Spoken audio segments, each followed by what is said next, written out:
Hello students, this is जूही मिश्रा, आपकी biology educator.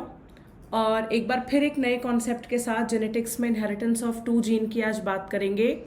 आज हम इंडिपेंडेंट असॉर्टमेंट की बात करेंगे। और ये जो क्रॉस है ये मैक्सिमम बच्चों को कंफ्यूजिंग रहा है कि जब आप डाई हाइब्रिड क्रॉस लेते हैं या फिर आप जब दो जीनों के बीच में इनहेरिटेंस को डिस्कस करते हैं तो क्या उसका रेशियो होता है और क्या उसका जो है वो रिजल्ट आता है। आप सबसे पहले एक बात समझिए कि डाई हाइब्रिड क्रॉस का मतलब होता है कि जब दो कैरेक्टर को कंसीडर किया जाएगा, दो जीन्स को कंसीडर किया जाएगा या फिर 4 एलिल्स को कंसीडर किया जाएगा, बिकॉज 1 जीन बराबर 2 एलिल, तो 2 जीन इक्वल्स टू 4 एलिल। इस केस में आप देख पा रहे हो पेरेंट 1 जो है होमोजाइगस डोमिनेंट, एक इन्होंने सीड का शेप और एक सीड का कलर, तो seed shape is one character, seed colour is another character. तो दोनों के डोमिनेंट्स को एक साथ रखा, राउंड के लिए डबल कैपिटल आर, येलो के लिए डबल कैपिटल वाई।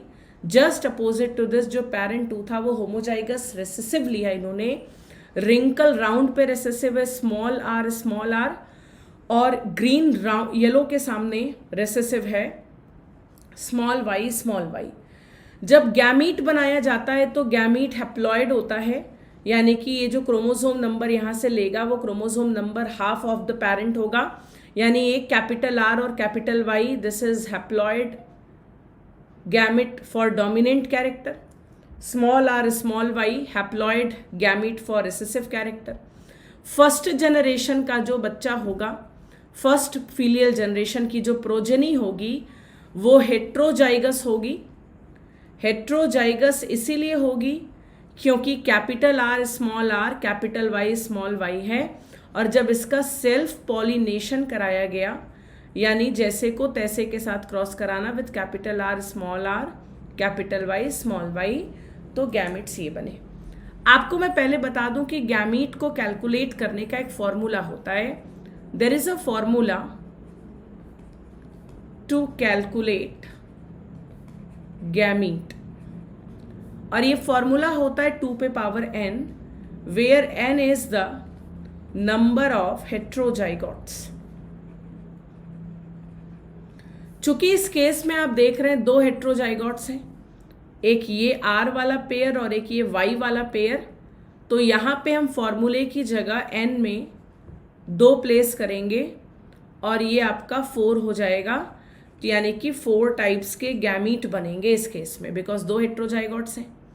अब ये गैमीट क्या होगा देखो, capital R small R capital Y small Y. एक तरफ फीमेल गैमेट, और चूंकि सेल्फिंग करवाई है तो मेल गैमेट भी सेम होंगे। अब आपको इसको कंबाइन करना है, चारों डोमिनेंट मिलेंगे, 2 डोमिनेंट 2 रिसेसिव। इस तरीके से जो रिजल्ट आएगा, आपको ये ध्यान देना है कि जहां भी एक आर भी अगर कैपिटल आता है तो राउंड कलर देगा, राउंड शेप देगा। अगर कैपिटल वाई आता है तो येलो कलर देगा।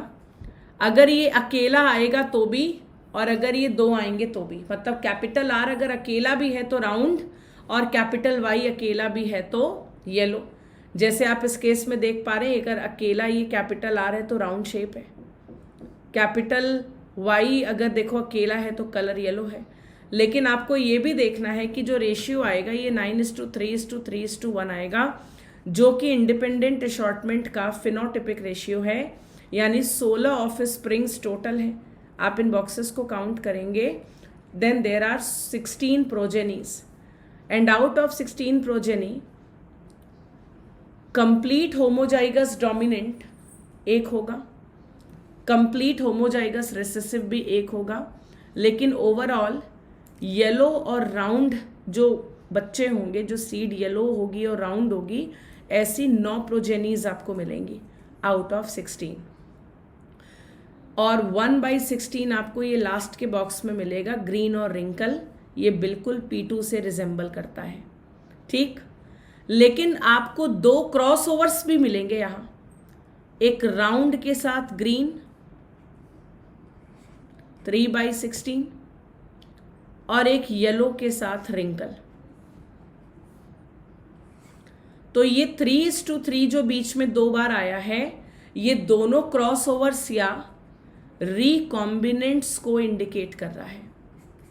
यानी आपको ये बात बतानी है कि जब एक पेयर जीन का सेग्रीगेशन होता है तो वो दूसरे पेयर जीन के सेग्रीगेशन से बिल्कुल इंडिपेंडेंट होता है। यानी कि कोई भी एक जीन का सेग्रीगेशन किसी दूसरे जीन के सेग्रीगेशन के साथ इंटरफियर नहीं करेंगे।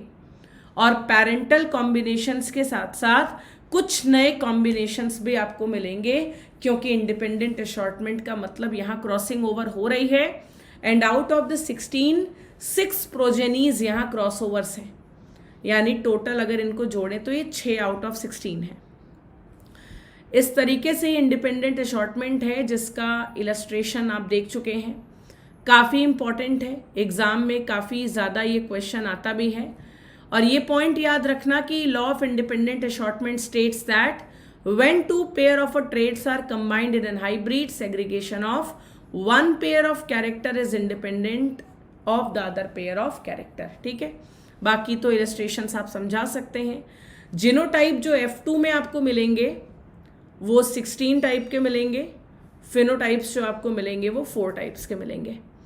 इसके बाद बात आ रही है क्रोमोसोमल थियरी ऑफ इनहेरिटेंस की, और क्रोमोसोमल थियरी ऑफ इनहेरिटेंस को हम अगली वीडियो में डिस्कस करेंगे।